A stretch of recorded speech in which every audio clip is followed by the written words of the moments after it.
If you're in e-commerce and you've experienced these supply chain issues between China and the US, then you might want to pay attention because Mexico could become the new location to source products. So if you've been involved in the e-commerce space, you've probably either personally felt or seen other companies experiencing the effects of supply chain issues, and this includes high lead times, stocking out of inventory, and maybe even having to look for new manufacturers altogether due to a lot of manufacturers shutting down. Now, in 2017, you could ship a 40-foot container for just about $1,300. Now, the current rate is $3,700. That's almost 3 times more expensive. So last month, the World Trade Centers Association, or WTCA, they hosted a World Trade Center event in Guadalajara to discuss the global logistics issues that came about as a result of the past couple of years, and they discussed the solutions to these issues as we move into the future. So at this conference, one of the things they discussed was the disruption of supply chains between Asia, or more specifically China, and the rest of the world. Now, of course, the cracks of our global supply chain were really revealed during the pandemic. And now the question is, once we return to normal, should we return to how things were before, where we relied primarily on China as our main manufacturing hub? Or should we figure out a way to reduce the risks by looking at other countries as manufacturing locations? Now, even if we return to normal like where we were in 2019, the World Trade Center heads are concerned that present-day China won't be able to support future manufacturing needs for a few reasons.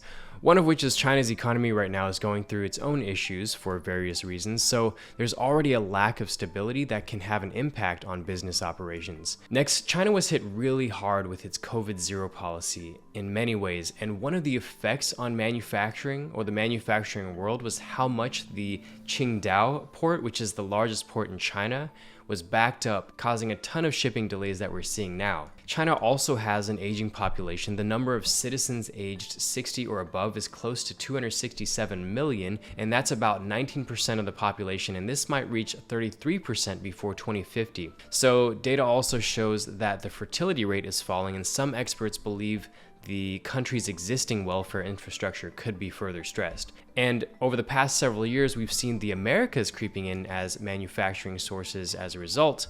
And the US imported about 54% more goods from the Americas in 2019 compared to 2009. And these imports accounted for about 31.5% of overall US imports in 2019. Now, the leader that's rising in manufacturing in the Americas is Mexico. And there are several reasons why Mexico is becoming a popular manufacturing location. And they all center around being cheaper, faster, and easier. So cheaper, the shipping costs of shipping to the US are just a fraction of those from China. Faster, manufacturers in Tijuana can get components to San Diego or LA in even the same day. Next is easier and more control. So businesses are more easily able to supervise products for quality assurance.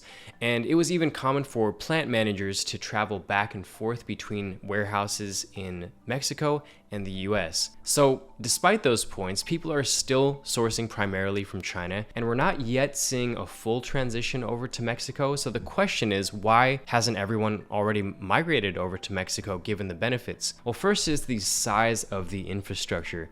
China is still an enormous country with a ton of suppliers and set infrastructure for serving the rest of the world. I mean, you can fit 4 Mexicos within China. So it's still tough for companies to find suppliers in Mexico with all of the right raw materials for their products. Many businesses are looking for particular materials for their products that are currently difficult to find outside of Asia, such as quality cottons and synthetic fibers that are used for many products that are sold in the US. And with still an underserved infrastructure, it's not only a supply chain issue, but also a quality issue where there might be lower quality for certain types of products due to just a lack of quality control systems and infrastructure in place. Another reason we haven't moved over yet is because this all just takes time.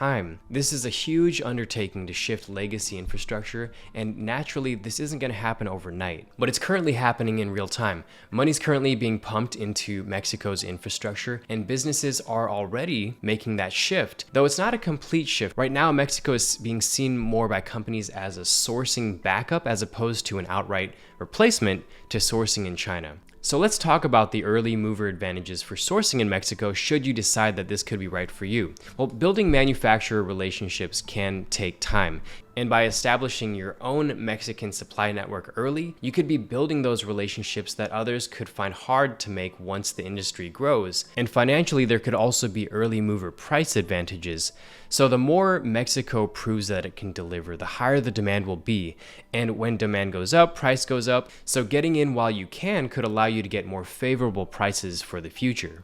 As for finding suppliers, there's a tool now called ZipFox, which is the world's first product sourcing marketplace to include Mexican factories.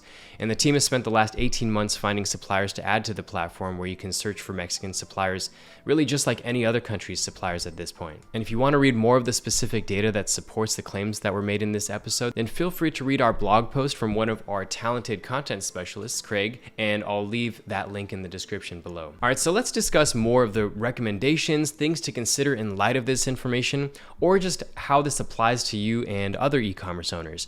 So the recommendation here is that while the world is reevaluating its stance on supplier infrastructure, being that within your own business, however, this will take a commitment of time and money, so you should understand that going into this. And understandably, some sellers on our marketplace, they've decided that they'd rather sell their businesses and invest elsewhere, and to let somebody else who has the capital and the time to take over.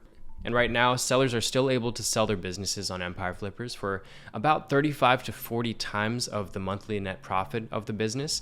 So if you wanted to discuss this with somebody, just to discuss your goals and determine if now is the right time for you to sell, you can schedule a free call with one of our business advisors, and there's no obligation to sell, it's just a free consultation. Or if you want to get an estimate for how much your business could be worth in just a couple of minutes without speaking to anybody, you can use our free valuation tool, which is built using valuation and sales data from over 1,900 other businesses that we've listed and sold. And the link to that is below. So that's all we have for now. If you're interested in learning about how an e-commerce business owner made $700,000 more on their sale by selling through a broker, then click on the video here. So on that note, I'll see you in the next one.